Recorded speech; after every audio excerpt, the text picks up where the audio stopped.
So I think we can all agree that we're walking on sacred land. Wherever you're at watching this video, you're either sitting or participating or living or walking on land that's been here before you. And why I think it's so important for you to make an offering to land is because what if you walked into every space that's new for you, that's a new spot that you've never walked before, and just did an offering of gratitude to the ancestors and to just simply the land for holding those ancestors. I'm going to share with you how you can actually do an offering, and I'm going to take it up a notch because I actually use this method to call in things in my life. I will make an offering to that land and ask, would you like me to build, buy, or hold a healing experience here before I ever just say I'm gonna do it?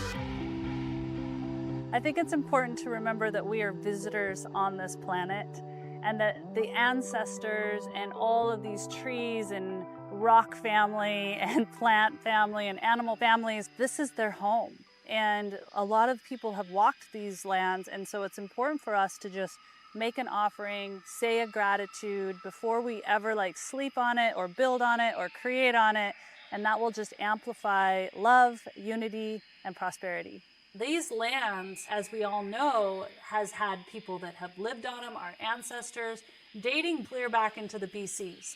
Some land in particular has had many, many civilizations living on it, many, many timelines, so many memories, and it's held all of that life force. And then there are other lands that are quite new, and no one's actually lived on them. They just maybe passed by or visited, but they didn't sleep on it, build on it, and inhabit it. So all land holds a different frequency based off the inhabitants of those lands. And why I think it's so important for you to make an offering to land is because land, you are the earth. We are having this symbiotic relationship, plus all the ancestors that walked the land. So for us to just be here on this planet Earth thinking that we're visiting, like we're coming to a new house, we're going on a trip and visiting without making an offering, I think is a little interesting for us to just be like, oh, this is just, we're walking on here, we're having this experience without doing an offering of gratitude to the ancestors and to just simply the land for holding those ancestors. I think is kind of sad. I think this is a lost art. This is something I do everywhere I go. And I believe that land blesses us, or it can cause a little bit of stuff in our lives. And, I think a lot of us just carry gratitude naturally. But what if you walked into every space that's new for you, that's a new spot that you've never walked before, and just did an offering? And it can be a prayer, or you can actually sprinkle juniper berry, which is quite native in a lot of cultures, and they would use juniper berry as offerings all the time. This is ancient wisdom that was passed on a lot from our ancestors, but somehow along the way in our modern society got pushed to the wayside. It's like going into a friend's that invited you over and you didn't come with a gift.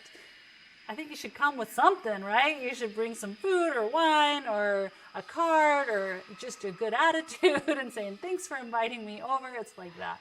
It's like not being respectful to where you're actually standing and walking and participating in. You can make offerings to any land you're on, especially if you're heading into a sacred spot like a waterfall.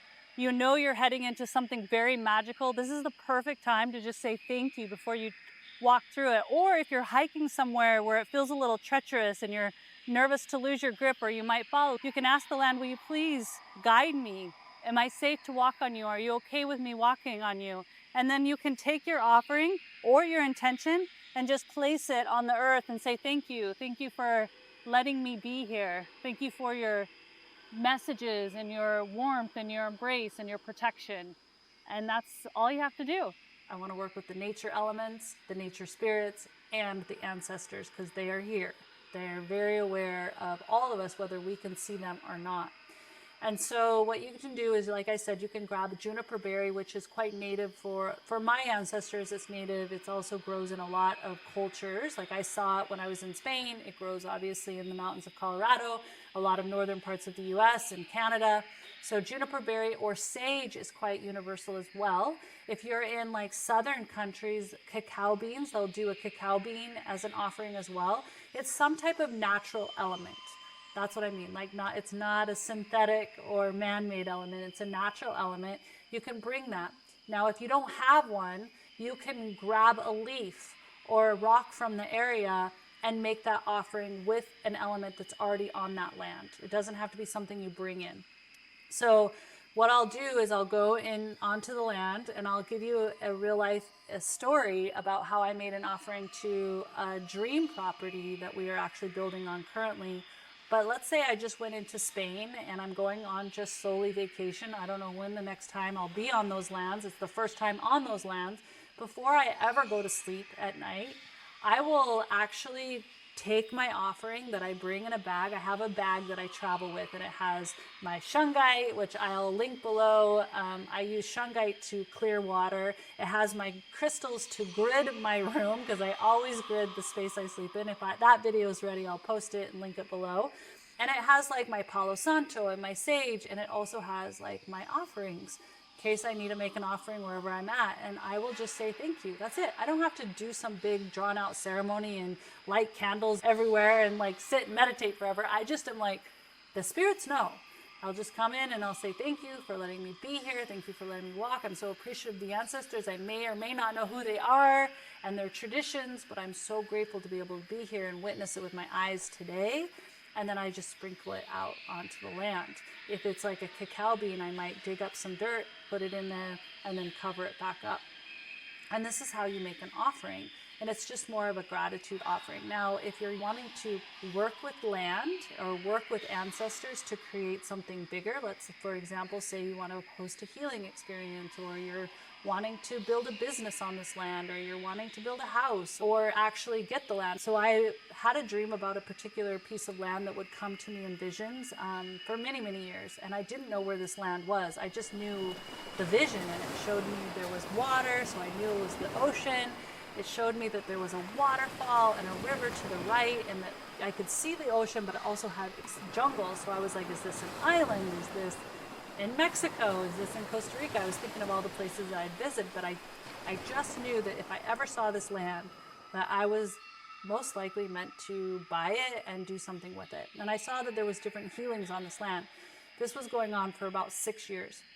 And 2 years ago, I was visiting Costa Rica, and this woman just happened, who was checking me into my Airbnb, just happened to say, hey, I don't know if you've ever wanted to buy here, but there's a property that's going on for sale. I think it'll get snatched up really fast. She's like, you want to see it? And I was like, So you always want to follow the clues, especially if you're putting something out there. And I was like, okay. So she takes me to this property. Instantly, I see ocean. And then she proceeds to tell me that through the jungle to the right, there's a waterfall and a river. I knew I was witnessing the land from my vision, but I didn't own it. There was no title to this land. It didn't even have a title. There was no for sale sign. And she goes, you're going to need to put money on this land tonight. I'm like, well, there's no title. How do I like even buy this land? And she's like, it's going to be gone. I was like, this is crazy. If it's meant for me, it'll come back. So she then gets a title. This is like 2 weeks later. And another person puts the money down, and I can't. She tells me I'm too late for the land. But once again, I'm having an energetic relationship with this land. And I said, if it's meant for me, that one will fall out and it'll be presented again. A few months later, I get told that it's fallen out, and that if I would like to have this piece of land, I can put some money down. I say, okay, so I put some earnest money down, but they do not want to close on it. The owners of the land are like, I don't know, dragging their feet. I don't know what is going on, but I am having this feeling about this land. 6 months go by. They still don't want to let me sign to own this land. I've already like had visions of it. I'm dreaming about it. I'm excited about it. I've even given earnest money. So I was like, I need to go make an offering. So I flew back down. I went onto the land, and you see, I was already shown the vision. So I knew the land was calling me, but I hadn't made an offering yet. And I was like, okay, I'm going to go make an offering. So I brought my stuff. I hiked down into this waterfall, which was kind of somewhat treacherous because there was no trail at the point to the waterfall yet. And I sat there and I prayed, and I said, hey, if you want me to have a family here and you want me to build here, you'll make this happen. And if you don't make it happen, because this is getting a little interesting now. And I made the offering. Within 1 month, they were like, you have to hurry and close. And so we closed. And then I went back when they were building, and I took the whole construction crew that's new to me and said, we're all doing an offering. And they were like open to the idea. We all made an offering. And what's interesting is that land has brought me and the construction team, the owners of the construction company, the architect, into a very close relationship. We have this very magnetic, close friendship that goes beyond this business transaction. And I believe the land brought us together for that because we took the time to bless the land. Now, you can do this if you want to create for yourself, and I would always suggest doing this if you're going to build a home, you're going to buy a piece of property, or you're going to have a business or do offerings on the land to make that offering as well. I hope this is helpful, and give it a go. Tell me how this worked for you. And I want to just share too that I know that you're probably calling in some abundance in your life, like you're thinking about that job or that house you would love to build or that relationship. And there are ways to visualize more abundance in your life and to use your subconscious mind to call it in. And I'm going to link a free abundance visualization for you below. All you have to do is click it and listen and just watch as you start to see in your real reality these things coming into your life. Hopefully this has been very helpful, and I'm excited for you to start blessing and honoring the lands that you're walking on every single day.